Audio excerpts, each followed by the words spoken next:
Okay, to take a look at the DriverGenius USB-C multi-card reader and writer.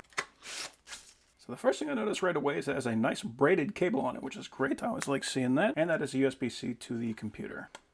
Feels like a metal case. We got an LED right there to let us know that it's running.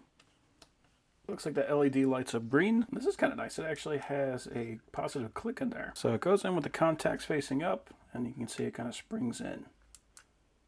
Very cool. So the computer picked it up right away. Let's start by copying some files. Okay, so we are passing 200. Looks like we're at about 235 to 245 megabytes per second. So that is an excellent speed for this card.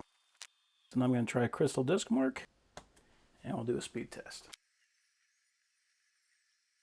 Okay, so those are some excellent speeds. So for the best case scenario, sequential 1 megabyte, 8 process, 1 thread, we got 251 megabytes per second on the read and 250 on the write. What's actually kind of amazing is that the next step down, so the sequential 1 megabyte, 1 process, 1 thread, this is usually considerably lower, but it's actually right about the same speed at 248 and 251. It's actually faster than the best case scenario. And then for the worst case scenario, a random 4K, 1 process, 1 thread, we got 8.97 on the read and 2.47 on the write. So these are all very excellent speeds. And the fact that I can now plug that directly into a USB-C port without having to get an adapter, this is a fantastic card reader.